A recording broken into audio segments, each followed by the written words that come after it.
How Canadians govern themselves. There are three key facts about Canada's system of government. Our country is a federal state, a parliamentary democracy, and a constitutional monarchy. Federal state. There are federal, provincial, territorial, and municipal governments in Canada. The responsibilities of the federal and provincial governments were defined in 1867 in the British North America Act, now known as the Constitution Act, 1867. In our federal state, the federal government takes responsibility for matters of national and international concern. These include foreign policy, interprovincial trade and communications, currency, navigation, criminal law, and citizenship. The provinces are responsible for municipal government, education, health, natural resources, property and civil rights, and highways. The federal government and the provinces share jurisdiction over agriculture and immigration. Federalism allows different provinces to adopt policies tailored to their own populations and gives provinces the flexibility to experiment with new ideas and policies. Every province has its own elected assembly, like the House of Commons in Ottawa.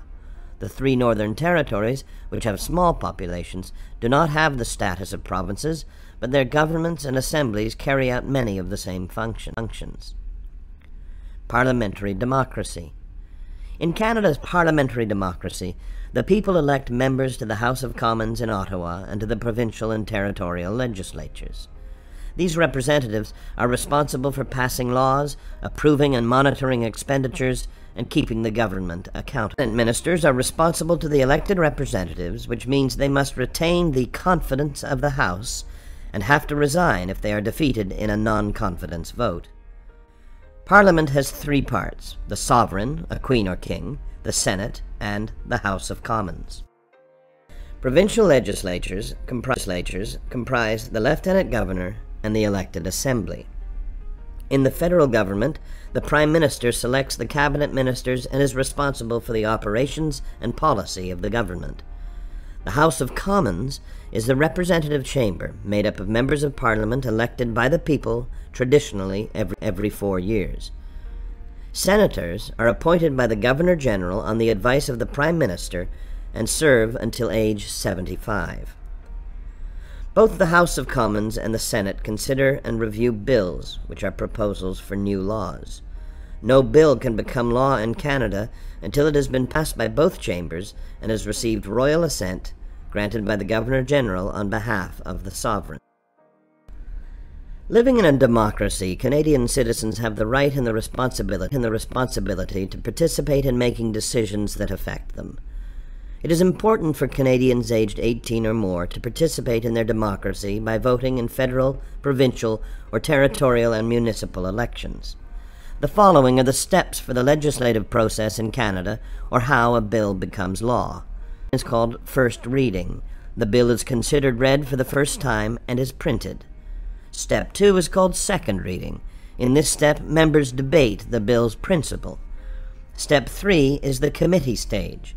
At this stage, committee members study the bill clause by clause. Step 4 is the court stage. At this stage, members can make other amendments to the bill. Step 5 is called the third reading. At this stage, members debate and vote on the bill. Step 6 is the Senate stage. The bill will follow a similar process in the Senate. Step 7 is called royal assent. The bill receives royal assent after being passed by both houses. Constitutional monarchy. As a constitutional monarchy, Canada's head of state is a hereditary sovereign, a queen or king, who reigns in accordance with the Constitution, the rule of law.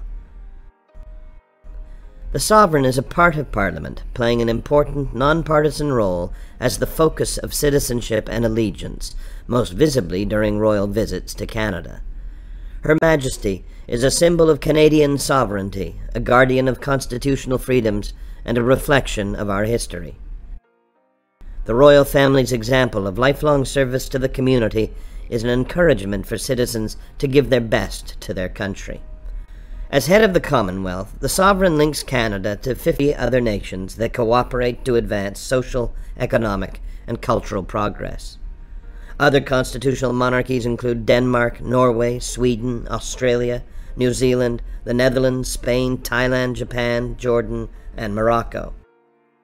There is a clear distinction in Canada between the head of state, the sovereign, and the head of government, the Prime Minister, who actually directs the governing of the country. The sovereign is represented in Canada by the Governor-General, who is appointed by the sovereign on the advice of the Prime Minister, usually for 5 years. In each of the 10 provinces, the sovereign is by the Lieutenant Governor, who is appointed by the Governor-General on the advice of the Prime Minister, also normally for 5 years. The interplay between the 3 branches of governments, the executive, legislative, and judicial, which work together but also sometimes in creative tension, helps to secure the rights and freedoms of Canadians. Each provincial and territorial government has an elected legislature where provincial and territorial laws are passed. Depending on the province or territory, the members of the legislature are called members of the Legislative Assembly, or MLAs, members of the National Assembly, or MNAs, members of the Provincial Parliament, or MPPs, or members of the House of Assembly, or MHAs. In each province, the Premier has similar to that of the Prime Minister in the federal government, just as the Lieutenant Governor has a role similar to that of the Governor-General. In the 3 territories, the Commissioner represents the federal government and plays a ceremonial role. Canada's system of government. Parliament is comprised of three elements. The Sovereign, who is represented in Canada by the Governor-General, the Senate, which is appointed on the Prime Minister's recommendation, and the House of Commons, which is elected by voters. The 3 branches of government are the executive branch, the legislative branch, and the judicial branch, the executive minister and the cabinet.